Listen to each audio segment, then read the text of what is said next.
Naku po, eto matindi mga tol. Bukod doon sa mga nakitang uniforme ng mga sundalo ng China nung nakaraan, may mga panibagong nakita na namang mga uniforme mga tol. At magugulat kayo kung ano ang nasa loob ng Pogo Hub.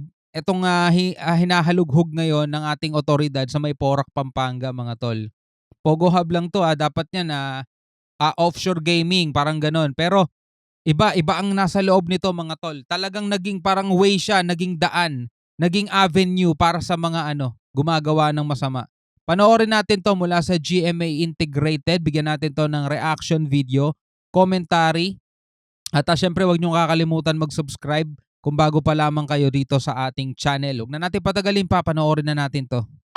Naturingang Pogo pero higit sa mga kwarto at opisina ang nabisto sa loob ng Pogo Hub sa Porac sa Pampanga. May nadiskubre ring KTV Club kung saan may illegal umanong ikinakasa. Alamin natin sa live na pagtutok ni Jonathan Andal. Jonathan! Emil, nandito ako ngayon sa sariling KTV Club ng illegal na Pogo sa loob mismo ng compound ng Lucky South 99. Alam niyo mga tol, no, ang offshore gaming dito sa Pilipinas, matagal na yan 2013 meron na yan Pero etong Pogo, nag-start lang to 2016. 2016 lang to. Yung offshore gaming dati iba't iba mga foreign country yun Dito sila gumagawa ng parang sa hub nila mga online gaming at ang kliyente nila mga nasa ibang bansa, di ba? Pero sa China kasi bawal yung mga ganito, bansa kanila yung mga ganitong sugal.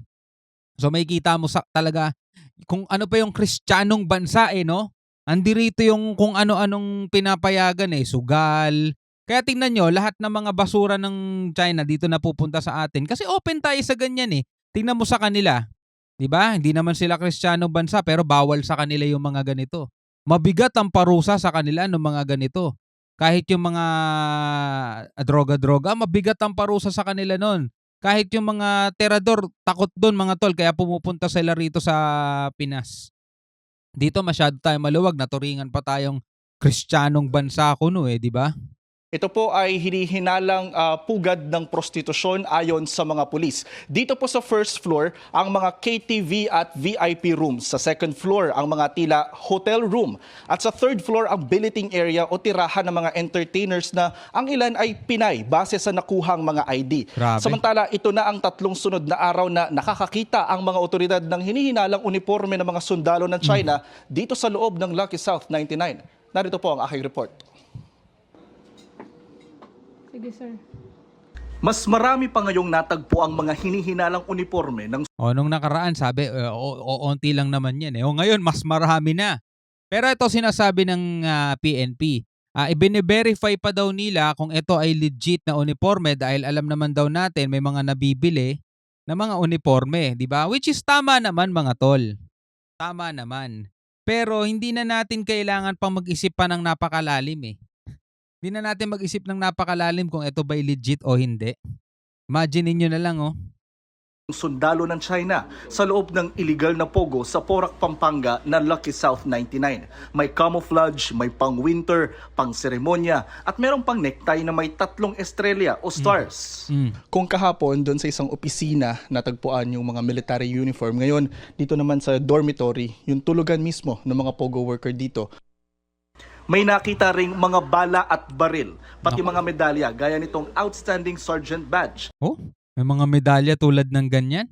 Ang isa namang uniforme, may patch na nakalagay na airborne. May nakita ring Chinese flag. Ang mga ito, pinapa-verify na sa Chinese Embassy, sabi ng PAOK o Presidential Anti-Organized Crime Commission. Kaso ipapa-verify natin sa Chinese Embassy anong aasahan natin magiging sagot nila? Ang galing nga nilang magsinungaling.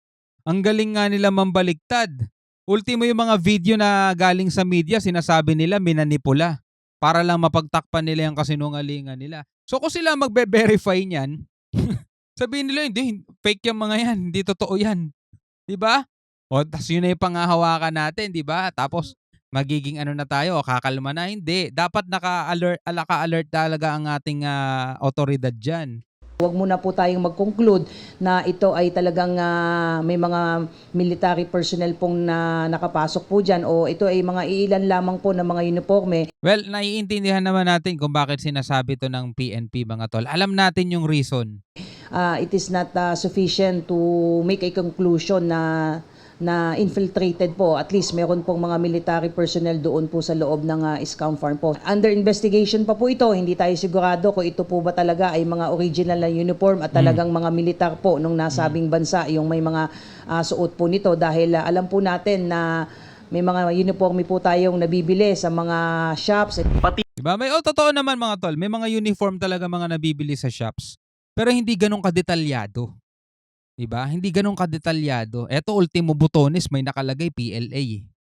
Hindi ganun kadetalyado yung mga nabibili sa shops. Pero sabi nga ganun, i-verify pa.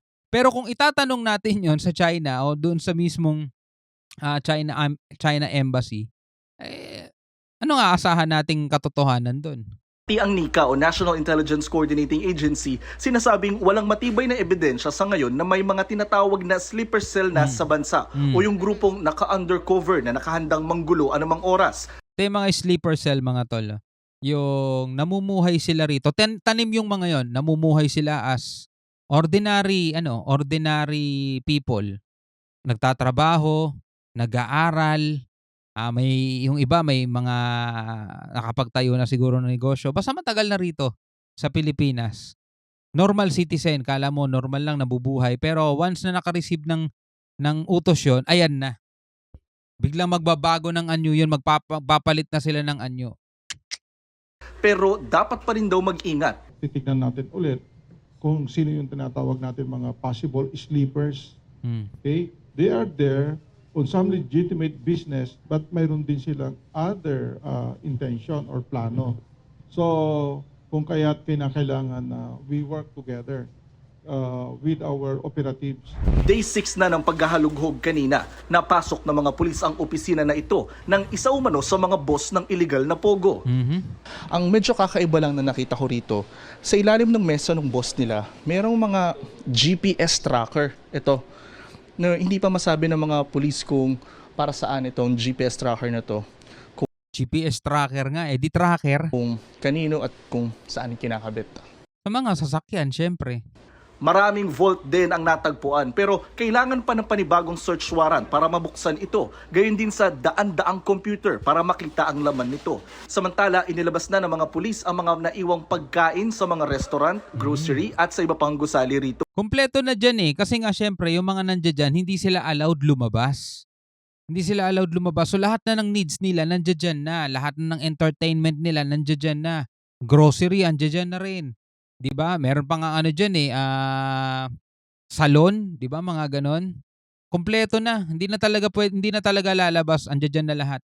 Idodonate daw ito sa barangay kaysa raw mabulok lang dito. Pinapayagan naman ito ng korte ayon sa PAOK dahil perishable goods ito. Sabi ng PAOK mahigit 300 pa ang illegal na pogo sa bansa. Duda sila na hindi ito napapansin ng mga lokal na pamahalaan. Ang pogo operation kasi ma'am ang hirap itago there are a lot of red flags, there are a lot of indicators na yung isang building na yan ay pogo operation. Halimbawa po ma'am, paggabi, kita mo ilaw na ilaw yung building, maraming ilaw. Ibig sabihin nag-ooperate sila ng gabi. Kasi iba-iba yung timeline sa ibang bansa.